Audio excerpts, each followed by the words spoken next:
Samsung churns out a lot of smartphones each year, and two of its most well-known ranges are the S series and the A series. The S, of course, being the flagship premium offering, and the A series seeking to deliver a more accessible device with lots of popular features. Each year there's that question, should you save money and get the A series or spend more and get the Galaxy S? I'm Cam Bunton from Pocket-lint, and in this video I'm comparing the A54 with the Galaxy S23, to hopefully help answer that question for you. If you do like this video, please do leave a thumbs up, subscribe and tap the notification bell, and then you won't miss many more of our uploads. In many aspects of these phones you'll see a difference. They don't charge extra money for nothing, and your decision will almost certainly come down to which compromises you're happy to live with and which you're not. And you'll see those differences even looking at the basic design of the phone. The first thing we noticed picking these two phones up, apart from the size difference, is the plastic edge around the phone. It's just not as premium looking or feeling as the S23, and it's thicker too. Even if you compared it to the larger S23 Plus, the phone is a little bit chunkier and it's a bit heavier. There are smaller details we noticed too that you may not be bothered by. First, the cameras on the back seem to stick out further on the A54 than on the S23,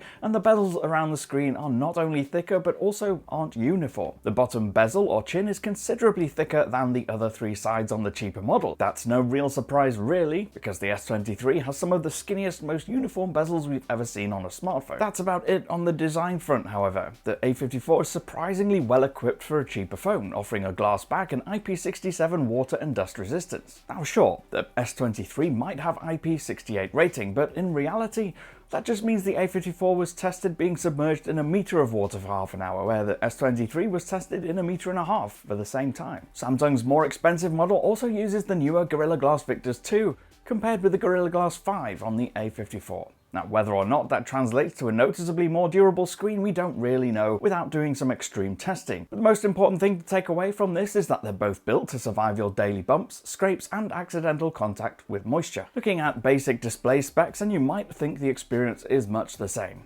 Both phones have a Full HD Plus resolution screen, and both can reach 120Hz refresh rates, and they're both bright. A54 is about 1000 nits, S23 is about 1200, although it can reach much brighter peaks when needed. Of course there's a size difference, but with the S23 Plus also existing and offering a large 6.6-inch display, there is an S23 route to go if you'd rather have a bigger screen. As with so much of the phone experience, the spec sheet doesn't really tell the whole story, because there is a difference between the two phones when you look at them side by side. And a couple of things that stood out when looking at photos and watching video. First was colours. Now, it's worth saying here that in their default vivid modes, both tend to really push the colours a bit too far, oversaturating them. So we switched both to natural mode for testing, and we found that even here the A54 does tend to over-egg the colours still. We're not against vibrant colour-rich displays, but compared with the S23, we found this overblowing colours would often mean elements of photos and video would lose some of their detail, and so it affects the overall quality of the image slightly. I wouldn't suggest it so much that it's a deal breaker for everyone, but if visual fidelity matters to you a lot, this might be a reason to go with the S23. Another is viewing angles. As we found when comparing the S23 with the Pixel 7, the actual displayed content seems to sit closer to the surface on the S23. That means it's clearer from different angles, and reflections don't seem to affect it quite as much as they do on the A series model. Now, I will admit these are very small things to pick up on, but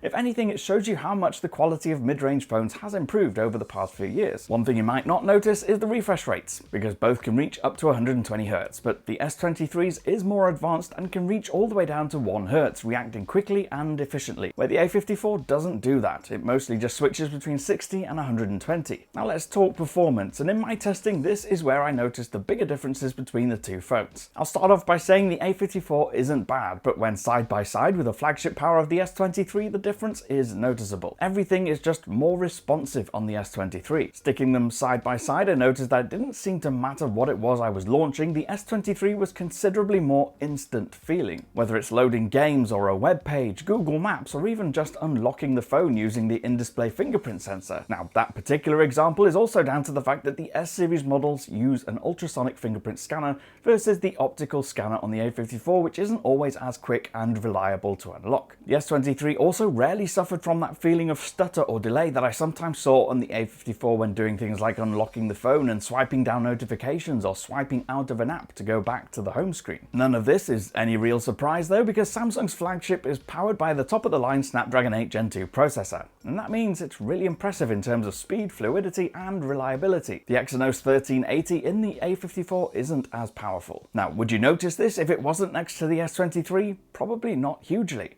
It still works reliably, loads any game we want to run on it without any major resolution dropping, and so you can do just about anything with it that you'd want to do on the S23. It just wouldn't be as zippy. As for battery life, the A54 can understandably go longer than the S23. It's got a much bigger battery at 5,000 mAh versus the 3,900 on the S23, and even has a bigger battery than the S23 Plus's 4,700. Now, with my own typical usage, which usually involves 30 to 60 minutes of casual gaming, the same on Twitter, scrolling, 30 minutes or so web browsing, and a little camera usage and music playback, I'd get to the end of the day with around 30% left over on the S23, sometimes less. With the A54, I usually had closer to 40% left, sometimes more. So if battery life is what matters the most to you, the A54 is the one to go for. Still, you can get a better battery with the S23 Plus, so if you want the long battery and all the flagship bells and whistles, that's the one to go for. Neither phone charges particularly quickly, sadly, not compared to a lot of other flagship Android phones. With 25 watts tops, if you have the right charger, it'll take you over an hour to fully charge either phone. One thing that the S23 has here though is wireless charging, which the A55 does not.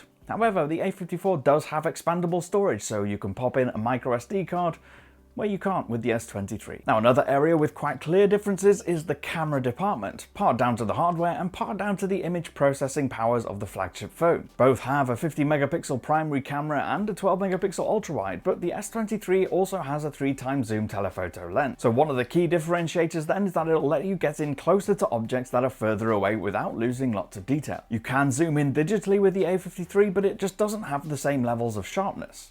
Overall though, what we found was that while they both do have a tendency to exaggerate the colours to make them more eye-popping, even with the scene optimizer switched off, the A54 would often crank up the contrast, making the darker parts of the image darker and more crushed, where the bright highlights in the image would often lose texture and detail as well. The S23's images were brighter overall and more vibrant, and did a better job of retaining the detail in the highlights, and didn't push the contrast levels and the shadows too far. Video quality is better too, with the S23 able to record 8K up to 30 frames per second and 4K at 60 frames per second. The A54 doesn't have the power for that and tops out at 4K 30, but both have a super steady stabilization feature which makes handheld footage nice and smooth. Now in the end, yes, it's pretty clear which the better phone is. The S23 has a better display, better cameras, more premium design, and is generally faster and more responsive. All the hallmarks you'd expect when comparing a flagship with a mid-range phone. In fact, in my mind, the S23 is probably the best compact flagship Android phone on the market right now. So if you do have the budget, absolutely it's the one to go for. With that said, for its price, the A54 delivers a strong experience with lots of great features and capabilities. It's a great everyday device with really good battery life. It's got a great screen and performance that'll keep up with just about everything. And actually, if you want a phone that does it all for a lower price than the top phones, the A54 is a good option. In a lot of the areas where we found a difference, it was quite nitpicky and small, except maybe in the cameras, where the improved image processing on the still photography side meant much better photos. Still, if all you do is share family photos on social media, the A54 is more than good enough, because realistically it doesn't fall short of the mark in any key areas. It's just not quite as good as the S23. Let me know what you think of these two phones in the comments below. Have you decided which you're going to go for already? Or you can get me on Twitter. I'm at Cam Bunton. If you did like this video, please do leave a thumbs up, subscribe, and tap the notification bell, and then you don't miss many more of our uploads. I'll see you again in the next one. Bye for now.